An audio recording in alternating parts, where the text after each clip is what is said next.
ولذلك ما وحى وقري ويل ديورانت waxaan filayaa inuu yahay la adri agnostic يعني kuwan aan diimaha rumaysanayn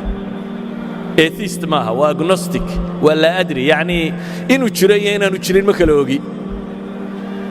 anigu wax ma ogi baa la yiraahdaa kaasi agnostic ahi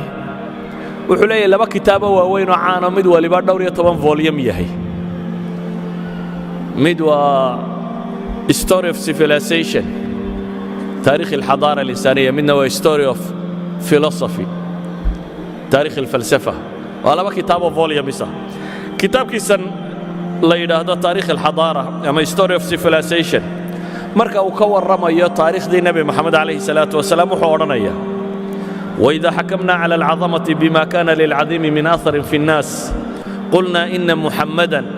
كان أعظم عظماء التاريخ فقد أخذ على نفسه أن يرفع المستوى الروحي والأخلاق للشعب ألقت به في دياجير الهمجية حرارة الجو وجدب الصحراء وقد نجح في تحقيق هذا الغرض نجاحا لم يدانيه فيه أي مصلح آخر في التاريخ وحوليه هي هدينو وينك ورنا يقف بن آدم ويندي وإنه قيمين الراتك وبني آدم ككجتجي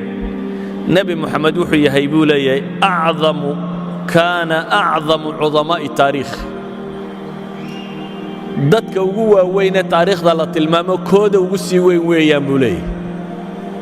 دتك وجوا وين عظماء التاريخ ما كانوا مال سلاد جنو عظماء ضبو عظيم كود يي أيوك وجوا وين هيبوت المامية ويبو يري الشعب كنا الدول كلول oo aan wax dhaqana wadanin carabtii jaahiliyadu tilmaamaya ayuu intuu nolosha ka saaray wuxuu gaarsiiyay buu leeyahay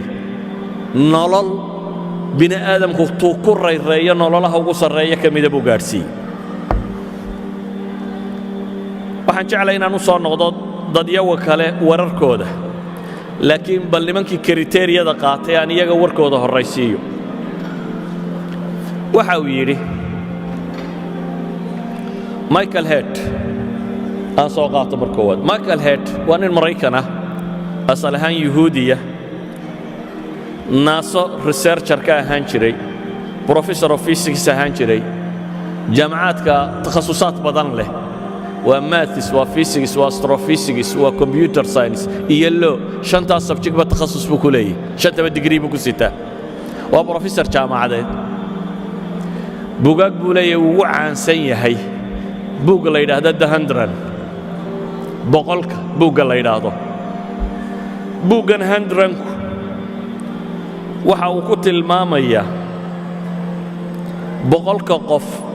إيه بني آدم كوجور رادين تبادل the most influential person in the history of mankind أيوت المامية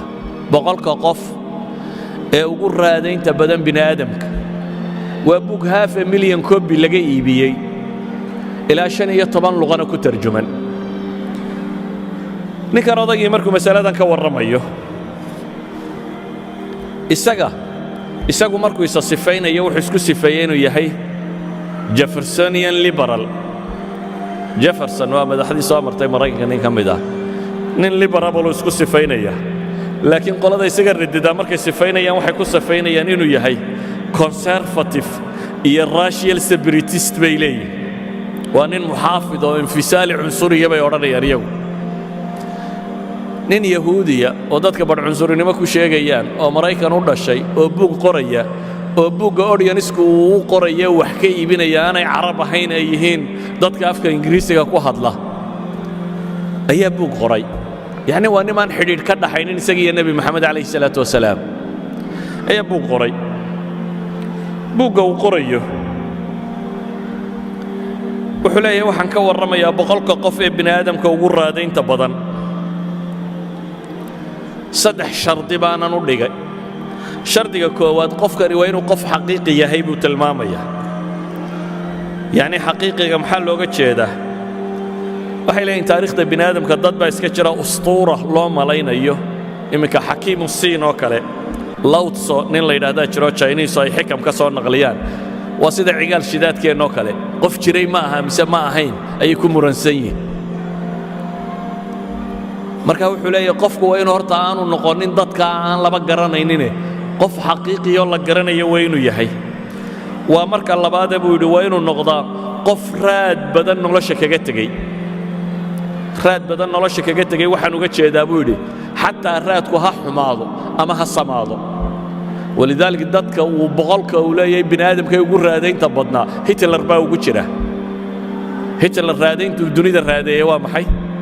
dhib buu ku raadayay de wuxuu ku caan baxay mushkilad marka wuxuu leeyahay bal adigu bini'aadam waxa doonta ku raadee